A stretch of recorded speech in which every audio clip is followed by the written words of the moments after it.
I get a little bit of pushback on what I'm about to say from a lot of people who are very good at a deep technical job. I'm going to ask everybody to keep an open mind when I say this. Stop talking about code. Stop talking about WordPress. Stop talking about the plugin you're going to use. Stop talking about the solution that is technology. Start asking questions about the business problem your client has. Start understanding what they do. G'day folks, Troy Dean here from WP Elevation, and welcome to another episode of the WP Elevation podcast. I'm very excited to bring you this week our feature guest, Kareem Maruki, who is the CEO of Crowd Favorite. And is a big fan of acquiring companies. Kareem has a history of acquiring companies long before he was in the WordPress space. Crowd Favorite, by the way, are an enterprise-grade integration company. They specialize in integrating WordPress with enterprise-grade solutions. They've really carved out a niche there. So we talk about managing remote teams, we talk about carving out your niche, and we talk a lot about how you can make your company more sellable. Now, you may never want to sell your company, but putting your business into a state where it is appealing to others to buy makes your business more valuable and makes it less reliant on just you. And that's a big focus in the conversation today. There's lots to learn. I hope you've got your pens and notepads ready. Stay with us. This is the WP Elevation Podcast, helping WordPress consultants elevate. As a GoDaddy Pro, Lisa of Collective Discovery works with over 200 clients to manage their websites, and one of her favorite is Hers Breast Cancer Foundation, a website she did for this nonprofit that is having a big impact in their community. Well, I'm a freelance website designer here in Northern California, and I have a special passion for working with nonprofits. The Hers Breast Cancer Foundation is a super favorite project of mine. I started with them about 15 years ago. I met the founder at a local coffee shop, and we started talking, and me being me said, "Where's your website?" Website? It's like, how can you run this organization without a website? And so we got together, and they were actually running out of a bedroom in a house at that point in time. And today they have 2 large facilities at local regional hospitals. The website reaches the community at large. They have many sponsors now throughout the Bay Area. I can give you an example. They run an annual 5K, 10K walk, which is a fundraising event, and all the registration is now done online. So there have been years where there have been 1,000 people at that event, when the first one maybe had 40 people. It's been very gratifying to be part of that organization for many years and being behind the website that helps them do their work. As I said before, I'm managing quite a few websites, and some of the tools that GoDaddy provides, especially pro clients, lets me really keep the big picture right in front of me every day. And where can people see more about the foundation, more about you? So it's hersbreastcancerfoundation.org. That's easy. I'm Collective Discovery. That's my business, collectivediscovery.com. For more information about GoDaddy Pro, visit godaddy.com/pro for tools to support your business. Hey folks, Troy Dean here from WP Elevation, and I'm very excited to have with me on the show Kareem Maruki. Hey Kareem, how you doing? Good. How are you doing today, Troy? I'm very well, thank you. Thanks for joining us on the WP Elevation podcast. It's been a long time coming. I can't actually believe it's taken us this long to get you on the show. I'm very excited to have you here. Thank you. I'm very happy to be here. Now, for those that have been living under a rock for the last 5 years and don't know you, please tell us a little bit about who you are and what your background is. Okay. Well, I'm Kareem Maruki. I am currently CEO of Crowd Favorite. We are a WordPress specialty development shop that works specifically in integrating WordPress into large enterprise systems. That's sort of our sweet spot and our specialty. We are an amalgamation of 3 different companies that came together about 3.5, 4 years ago. That was my original company, Velomedia. Crowd Favorite, the original Crowd Favorite of Alex King, who we both knew and loved, who was one of the original contributors to the WordPress project, and 40, which was a design firm run by James Archer out of Arizona. So we brought these 3 firms together to really try and create a best of breed for what we're particularly specializing in. There's lots to unpack here, and specifically today we're going to be talking about acquisitions and what makes an agency saleable and what our audience of freelancers and small shops can learn from that. But I do want to, just before we get there, I just do want to double back a little bit. Before you got into the WordPress space, what were you doing? What was your background? So up until 1994, I was an architect. And then in 1994, I was lucky enough to found one of Los Angeles's first web agencies. And in 1994? 1994. Wow, yeah. you were ahead of the curve, dude. Yeah. We were one of 3 in Los Angeles at the time. It was a lot of fun. And then in 1997, everything sort of blew up. The .com started, and we were acquired by a very large, famous firm that went public. I went from a team of 15 people, 15, to through direct reports having over 200 people. Wow. Out of a 9,000 person company. It was pretty crazy. That company went public. I left it. I went to work for a major advertising group in Europe. We founded another company there, brought it public on the Italian Stock Exchange. And then I worked with this major European conglomerate to actually buy small web shops and place them into advertising agencies that didn't have digital as part of their DNA. They needed digital departments. So rather than hire, they would actually go out and find a shop and say, we want you, we're going to bring you in-house, and you're going to be part of this advertising agency now. So I've had the pleasure and pain of working through a few dozen mergers and acquisitions of digital shops. And how do you am I correct in assuming that you don't have an MBA, you didn't like study mergers and acquisitions at university? So No. how do you, because I imagine, even for me listening to it, I'm nervous, right? I'm nervous for you thinking about, these are big decisions that you're making. There's lots at stake here, right? It's true. It's true. I did have the background growing up with a family that had a similar business in the engineering field that did a lot of the same types of things, construction engineering. But in digital, it was really about trying to understand how technology and advertising were coming together, especially in the 90s and the early aughts. And we felt our way through it. I wasn't the guy making the spreadsheet decisions. We had literally a financial analyst who would go through the books. It was my job to vet this quality of the business, the founder, the pipeline, the staff. I was a subject matter expert for what will this production team do once it's brought in, right? Got it. And so, I learned a lot from the attorneys and from the MBAs that were doing the financials. So I put together a little concept of what the art of the deal looks like, so to speak. Gotcha. So when we were hanging out in, it was Atlanta. I first met you at WordCamp Chicago, actually, back in That's right. 2014.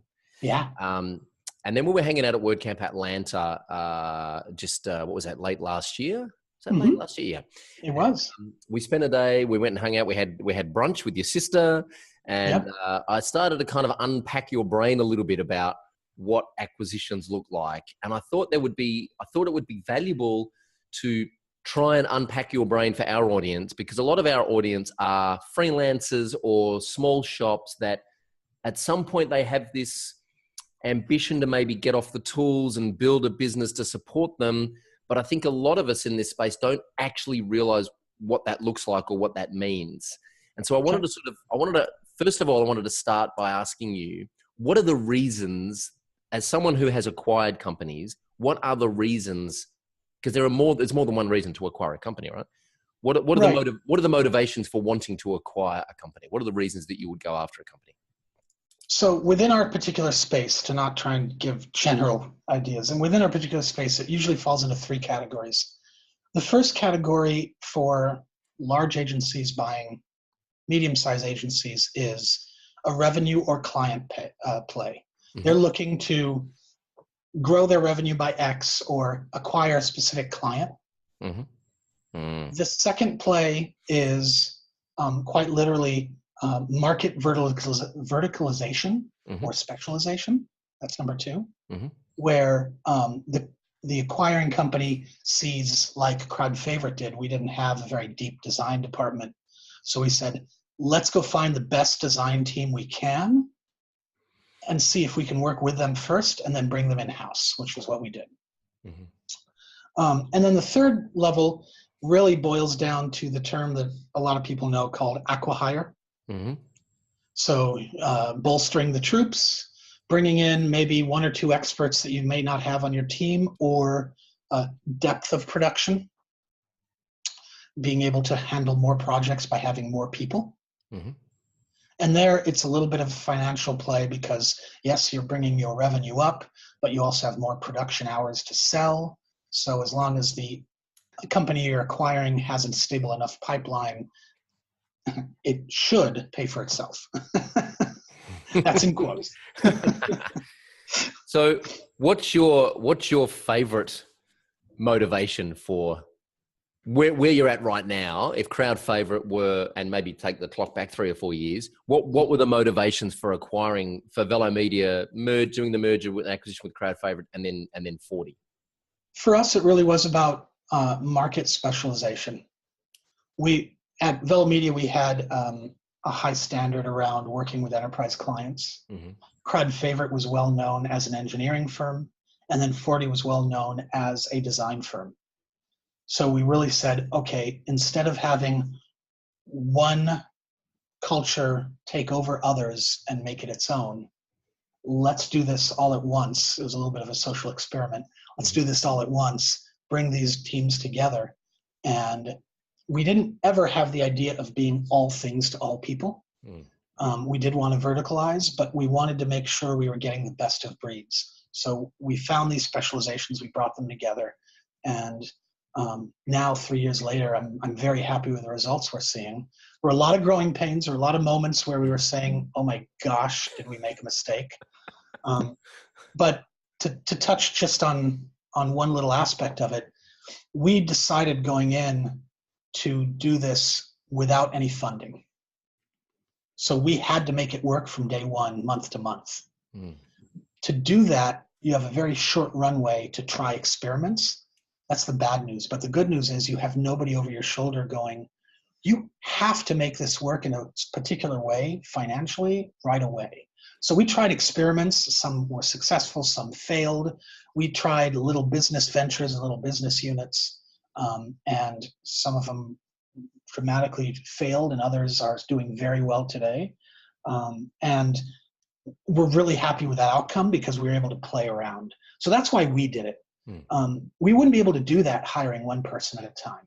It would take too long. Right. So it's a speed of implementation, speed to market motivation. Yeah. There's a lot of pain points there, but that's it. So that's why we did it. We're not interested in the sort of the financial, let's double or triple our revenue, because that becomes a sort of volumization problem. The minute you bring that in, you have to maintain that. So you better have a professional sales team ready, right? Yeah. Before we start unpacking what some of the things that you should be doing in your business to put it into a position where it is potentially saleable, whether or not you ever sell the business is another conversation. But before we start doing that, I want to talk about specialization because you've mentioned it quite a few times now. I have certainly seen the benefits in my agency days and in my professional career in picking a niche, doubling down and specializing and becoming the specialist. At what point did you realize in Velo Media, when you started Velo Media, did you start thinking, okay, we are going to become the enterprise integration specialists, or did that happen organically? And at what point did you realize, okay, this is where we need to focus our efforts and say no to everything else? I'd like to take credit and say that I'm a strategic genius. Oh, go on then. But no, it's not true. I'm a student of history, and actually my architectural degree had to do with architectural history. So everything's a cycle. And I felt like even 3-4 years ago, like there was going to be the growth of digital services that was going to require sort of either trying to be all things to all people, which you have, in my opinion, you have to be a firm of 500 to 5,000 to do it well and deep, or to really start verticalizing. You can be a general firm in being a small shop, but when I speak at events, I tell everybody from freelancers to small shops, do yourself a favor, find a partner who doesn't do what you do, and don't necessarily merge with them. Just find somebody you work well together and partner with them. Yeah. You'll be much happier for it. Yeah. Yeah. Do you think a lot of the conversations I have with our community about specializing is they have this fear of missing out on all of the other work that they're going to lose because they're now specializing in the, medium-sized non-profit? Yeah. That never goes away. You always have this FOMO of what you could be doing. Yeah. It takes discipline. But it's important to do that. If you're chasing everything, you're going to end up having a problem. Yeah. Just guaranteed. We can talk about that for an hour. Yeah. Yeah, we could. Okay. So let's just start to unpack a little bit. If you're a freelancer, a solopreneur, or, like a team of 3 to 5, what are some of the things that you should be thinking about in order to make your business, either to put it into a position where it is potentially saleable, or even just to make it a more valuable business and not just something that serves you as kind of a job? Right. So I'll take an example from something that took me years to learn, and I did it badly for years. You've met my partner, Jason Rosenbaum. Yeah. The man is a strategic operations genius. I'm not. So one of the first things I did is I partnered for my weakness. I found somebody who's really strong at something I'm very bad at, and said, hey, is what I do of value to you?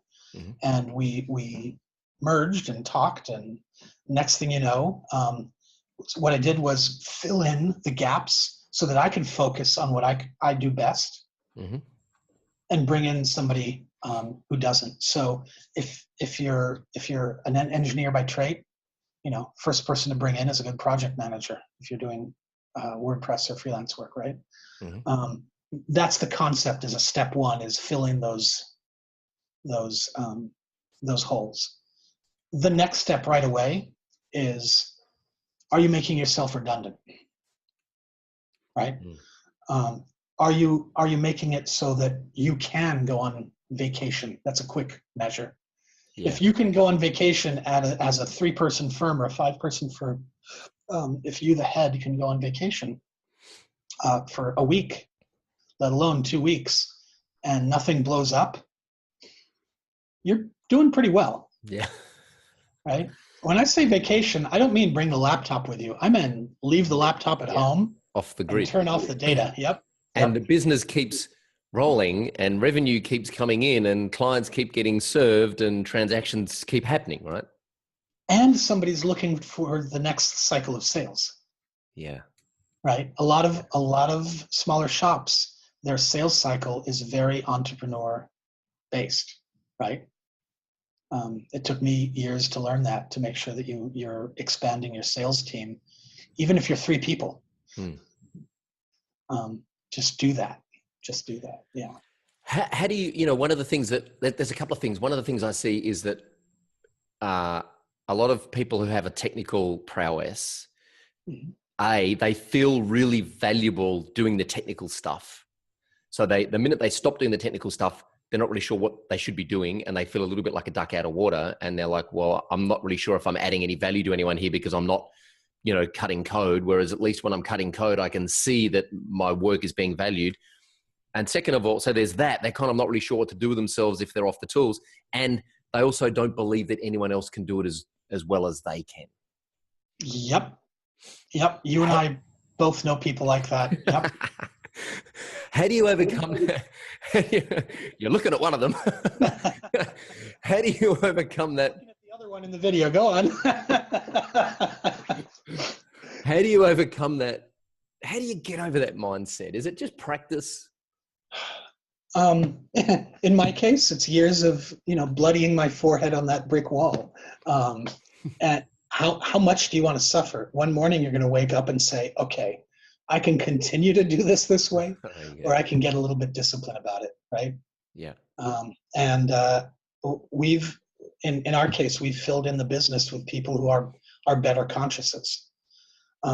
We recently did a management retreat with Dr. Sherry Walling of Zen Founder, where she studied our management team. And out of 6 people, not one person was aligned. We're all opposites. And you'd think that causes a lot of chaos, but we're watching each other's backs. We're filling in those details. We're looking at things so differently that as long as we're communicating well, it works. So I say this because as an entrepreneur, you want to hire people you like. You want to hire people subconsciously that you would go out and have a beer with. That's the wrong instinct. Hire the people who are going to challenge you. Hire the people, if you're a baseball fan, hire a football fan is the analogy, right? Just don't get in your comfort zone, and that will keep you on your toes.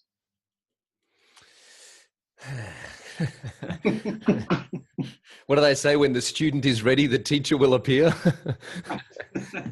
I have a really bad habit of hiring people I like. I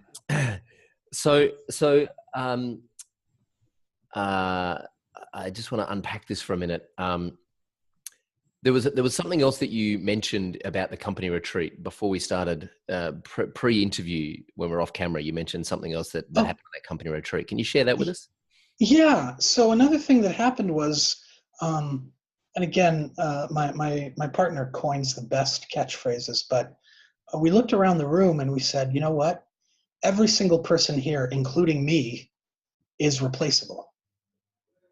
That means we've created a process that is outgrown depending on one person.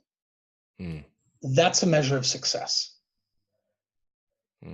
It's not like I could go on vacation and things would be fine. God forbid, I could get replaced and still things would be fine. Things might change, but they would be fine. That's a measure of creating a company that isn't just based on what's called in management circles a cult of personality.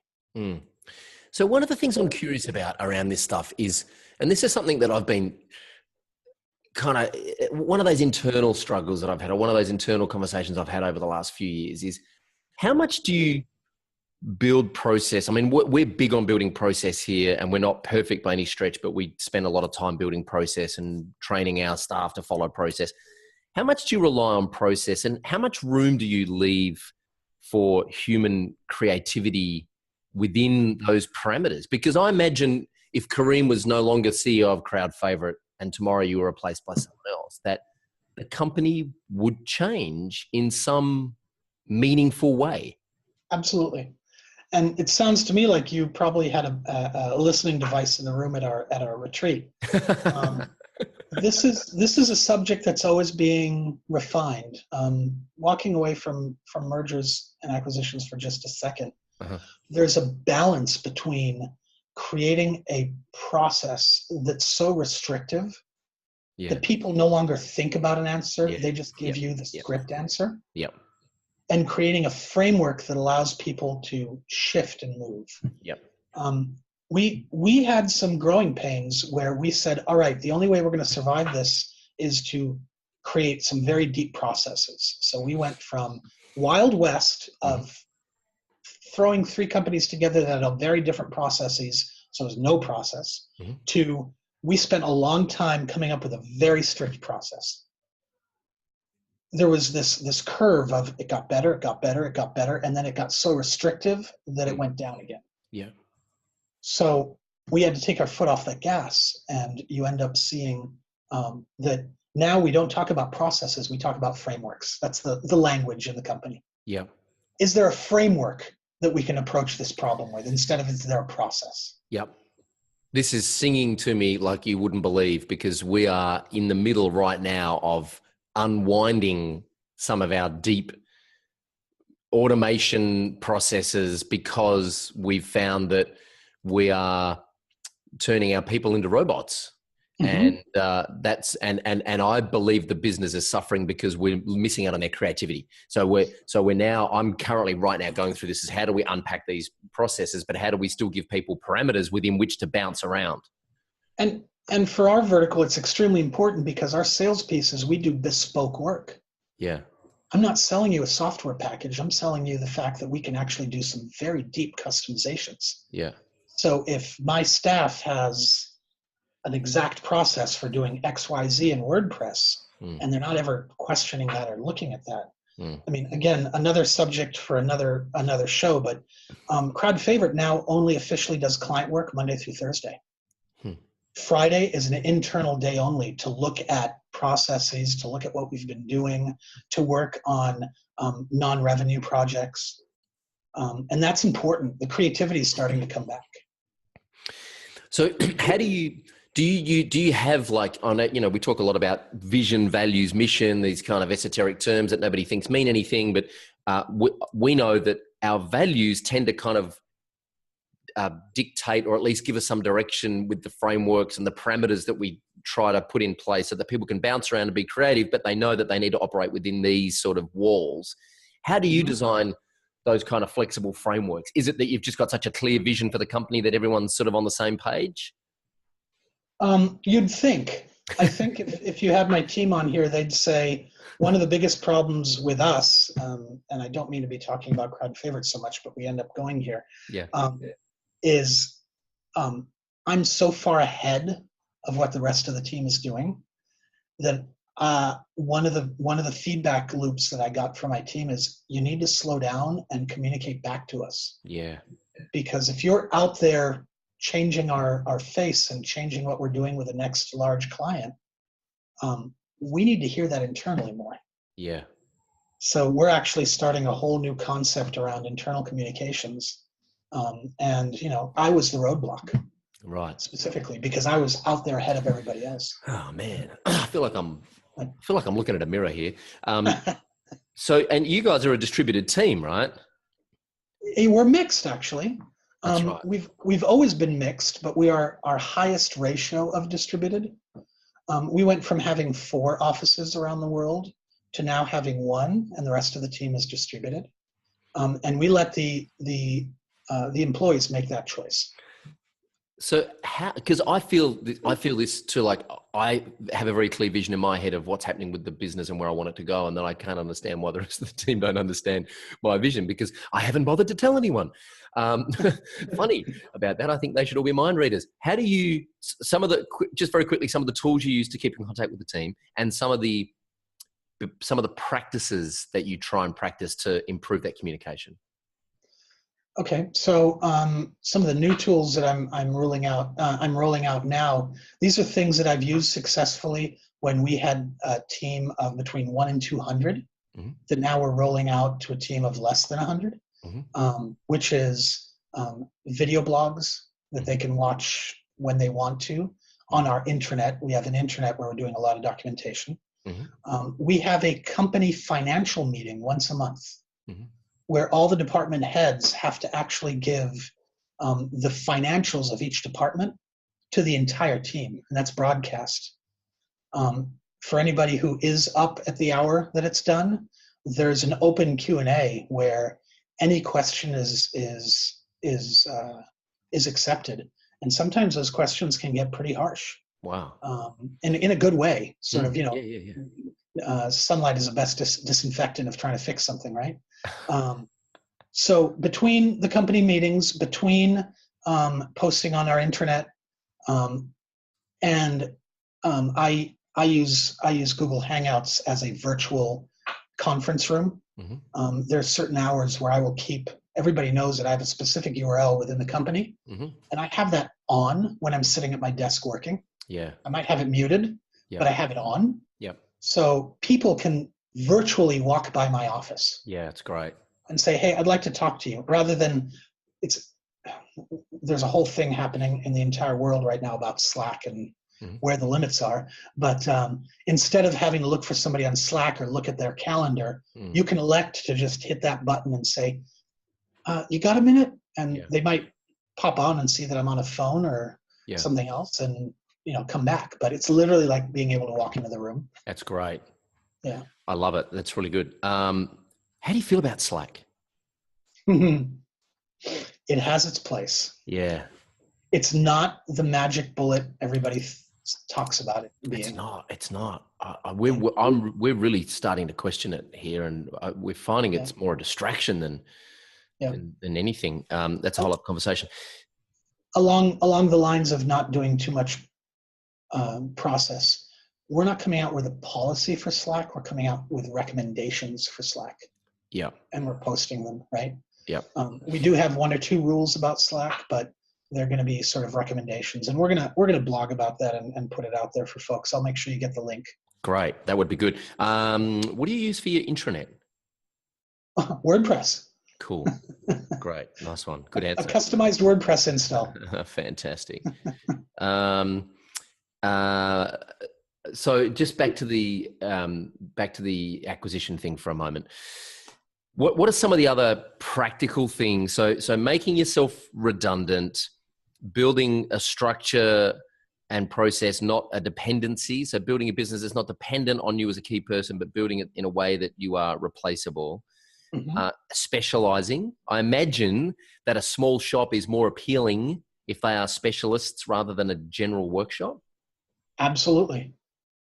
I can think of 2 or 3 deep specializations that if your audience contacted me and said, hey, I have a team of 5 people and we're really good at X and here's our portfolio and here's the clients we're working on, I'd be very excited to talk to them. But somebody calls me and says, hey, we do general WordPress sites. I'm like, that's great. Good luck to you. Yeah. Have fun with that. Let me know. Yeah. That's one aspect. The other aspect really revolves around that third piece we were talking about, why companies are acquired. When you're talking about a smaller team, really it becomes about the acqui-hire. It becomes about filling in the company with skills, the acquiring company with skills and or people of a certain type. So that's just literally making an offer of, hey, you're making 10 ducats right now, and we're going to give you a premium of 12 ducats because specifically you're coming in. That's the worst possible place for your audience to be at because they're just being hired. Yeah. How do they break out of that? They break out of that by starting to create long-term value. Here's the one question that will probably destroy most conversations about the value past an acqui-hire. If I asked, if we had some of your audience here on the show and I asked them, tell me how far out your pipeline is guaranteed. Right? I don't think small shops still today have a pipeline of signed contracts that goes out past a quarter. They're scrambling to do that business development. Do you have a client who has a year's worth of contract signed, meaning they have to cancel the contract to walk away from you? That's what creates value in the eyes of somebody who's acquiring you, is you are of such value to your client that they're not giving you the next 6 weeks worth of work. They've committed to 52 weeks, right? And I'm not talking about retainers. I'm talking about actual long-term projects and work. Exactly. So you're not talking about, because there's something, Shane Pellman from Modern Tribe taught me this, whether it was on a podcast or it was on a Google Hangout or just hanging out with him privately. He taught me about this, the concept of, or the value in long-term statement of work. And because I'd always kind of tried to productize what I did and built recurring revenue through monthly retainers, which was great because we had guaranteed cash flow and doors were open. But the long-term statement of work, this is a mindset shift, because you need to start thinking about how much first of all, you need to understand more about your client's business than what's happening in the next 90 days. And you need to ask yourself, how can I become a linchpin in my client's business over the next 12 months? How can I add so much value to my client's business over the next 12 months that they will gleefully walk across broken glass to pay me for the next 12 months, right? Exactly. That is the key. If you can make a client go, I might be paying you a higher hourly rate than if I hired this in-house, but it's worth my time to do that. Yeah. That's the golden moment. Yeah. Right. So what are some of the ways that you can start to, when you're talking with a client, what are some of the things that you can start to dig in, and some of the questions that you need to ask a client so that they see you no longer? Because a lot of our audience, we had this conversation in our Facebook group yesterday, a client basically pushing back really hard on one of our members. And I'm looking at it going, they basically see you as a code monkey that they have hired for help, right?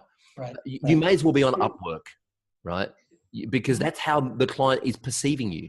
How do you think of yourself as more than that and start to get your client to see you as more than that? So I get a little bit of pushback on what I'm about to say from a lot of people who are very good at a deep technical job. I'm going to ask everybody to keep an open mind when I say this. Mm-hmm. Stop talking about code. Stop talking about WordPress. Mm-hmm. Stop talking about the plugin you're going to use. Stop talking about the solution that is technology. Mm-hmm. Start asking questions about the business problem your client has. Start understanding what they do. Tiny little example. A client says, I need a contact form. The default answer is going to be from somebody who's very WordPress centric. We can use Gravity Forms. We can use Ninja Forms. We can use insert product name here. And they keep moving in the conversation. That's where you stop your client and say, tell me more about what you want to do with this. Mm-hmm. My good friend who just launched a service company is doing incredible things with WYSIWYG forms and Stripe and paying for events, and it's all out of the box solutions. But we never talked about Stripe, Gravity Forms, Ninja Forms. We talked about what is it you want to do, right? Then it's not like you're hiding the information from the client, but the client doesn't want to learn these product names. They don't want to learn what the PHP memory limit is for uploading a file in Gravity. They don't care. That's right. So don't even bring it up. If you have these types of conversations, if this is how you're spending your time with your client, they're going to come back again and again and again, because they're going to go, oh my gosh, a week from that conversation, they're going to say, oh my gosh, I just realized I don't know how to do X with my business. They're going to think of calling you because they had a conversation around their problem with you, not about their technology with you. Perfect. I love it. I love it. And ladies and gentlemen, I did not give Kareem a script before this show. This was completely off the cuff. He didn't even know I was going to ask that question. No, I didn't. Absolute gold. I love it. We could talk about this for a long time. I am respectful of your time and everyone's time listening to this. I do just want to ask one question: is how did you know? Because I'm so passionate about specialization. Mm-hmm. At what point did you say, okay, there's what we do is this deep integration of WordPress into enterprise legacy systems, and we're going to double down and focus our efforts on this. How, first of all, was that difficult to get the rest of the team on board? And second of all, how do you hedge your bets? Like, how do you, you know what I mean? How do you take a gamble and say, this is going to pay off?